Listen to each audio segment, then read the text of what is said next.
ترا کثیرا منہم، تم دیکھو گے ان میں سے بہت کو. ان میں سے کون ہے؟ یہ بنی اسرائیل. اصل میں ضمائر کو کھولنا بہت ضروری ہوتا ہے ورنہ آیت کا صحیح کانٹیکسٹ نہیں پتہ چلے گا.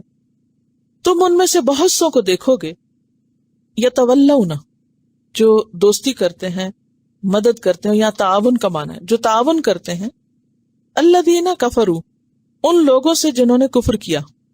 اشارہ ہے مشرکین مکہ کی طرف. جیسا کہ آپ جانتے ہیں کہ یہود مدینہ مسلمانوں کی بجائے کن کے زیادہ قریب تھے؟ مشرکین مکہ کے. ان کو کہتے تھے تم زیادہ ہدایت یافتہ ہو. اور خاص طور پر نبی صلی اللہ علیہ وسلم کی مخالفت میں یہ کن کا ساتھ دیتے تھے؟ کافروں کا. اور صرف کافروں کا نہیں، مدینہ کے منافقین کا بھی ساتھ دیتے تھے. لبئس ما قدمت لهم انفسهم، البتہ کتنا برا ہے جو آگے بھیجا ہے ان کے لیے ان کے نفسوں نے. کہاں آگے بھیجا؟ آخرت کے لیے. اور آخرت میں کیا کمایا انہوں نے؟ ان سخط اللہ علیہم، کہ اللہ ان پر غضبناک ہوا. سخط کس کو کہتے ہیں؟ غصے کو.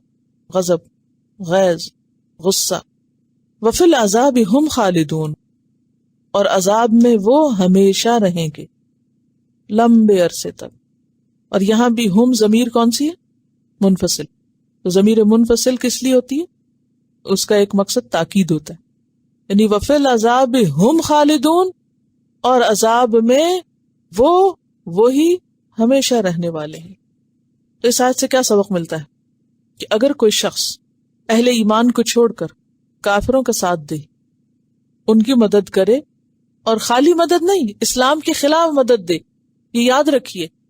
اس کا یہ مطلب نہیں کہ اگر آپ کے ہمسائے میں سے کوئی شخص مسلمان نہیں تو اس کو کسی دوا کی ضرورت ہے، کسی مدد کی، تو آپ کہیں نہیں، ہمارے قرآن میں منع کیا گیا ہے کسی اور کی مدد کرنا. یہ مطلب نہیں ہے. یہاں مطلب کیا ہے؟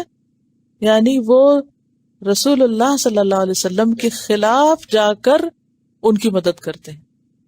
تو دین کے خلاف جو کوششیں ہو رہی ہیں ان میں تعاون کا ہاتھ بڑھانا یہ منع ہے. کیا سمجھ میں آئے؟ کہ آج اگر کوئی شخص اسلام کی بے خونی کے لیے، یعنی اسلام کو نقصان دینے کے لیے کوئی کوشش کر رہا ہے، اور مسلمانوں میں سے کچھ لوگ اپنی جان بچانے کو ان کے ساتھ مل جائیں، کہ اب ترقی کا راز صرف اسی میں ہے کہ ہم اپنوں کو چھوڑ دیں اور ان کا ساتھ دیں.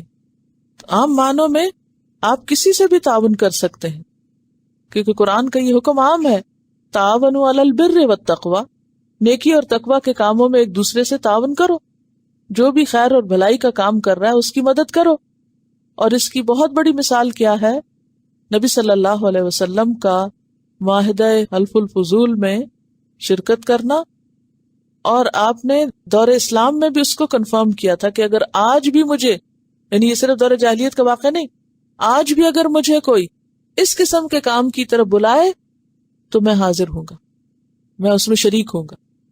تو اچھا کام کوئی بھی کر رہا ہو، اگر کوئی غیر مسلم کر رہا ہے تو اس اچھے کام میں آپ اس کی مدد کر سکتے ہیں. حجر اسود کا واقعہ بھی آپ دیکھیں. تو ان واقعات سے کیا پتہ چلتا ہے؟ کہ ہمیں اچھائی میں دوسروں سے تعاون کرنا ہے، لیکن اسلام دشمنی میں تعاون نہیں کرنا. کیوں؟ یہ تو پھر ایسا ہی ہے کہ جس شاخ پہ آپ بیٹھے ہیں اسی کو کاٹیں. اصل میں ان آیات کا جب صحیح معنی نہیں پتا ہوتا نا، تو لوگ ظاہراً قرآن کو پڑھ کے کیا کرتے ہیں؟ پریشان ہوتے ہیں. وہ کہتے ہیں کہ دیکھو یہ حکم آیا قرآن میں، اور قرآن نعوذ باللہ ہیٹرڈ سکھاتا ہے اور کسی سے تعاون نہیں کرنے دیتا. نہیں، یہ بالکل ایک اصولی بات، اور اس میں بالکل ڈرنے گھبرانے کی ضرورت نہیں ہے. اگر کوئی آپ سے کہے کہ دیکھو قرآن میں یہ لکھا ہے، تو اس کا مطلب آپ کو پتا ہونا چاہیے. اس کا مطلب یہ کہ جو اسلام کے خلاف کام کرے اس کی مدد نہیں کرنی. اور اس کو آپ کاؤنٹر کیسے کر سکتے ہیں؟ آپ دوسرے سے سوال کر سکتے ہیں کہ بتائیے اگر کوئی شخص آپ کے ملک کے خلاف کوئی کارروائی کرے تو آپ کیا کہتے ہیں؟ اس کی مدد کرنی چاہیے؟ نہیں. تو اسی طرح اگر کوئی ہمارے دین اور ہماری آخرت اور ہمارے فیوچر کے خلاف کام کر رہا ہے تو ہماری عقل تو نہیں مانتی، اور کسی بھی انصاف پسند کی عقل نہیں مانے گی کہ آپ اس کا ساتھ دیں. یہ تو بالکل نیچرل سی بات ہے، بالکل سمپل سیدھی سی بات ہے کہ اپنے مفاد کے خلاف کوئی بھی اجازت نہیں دیتا کام کرنے کی.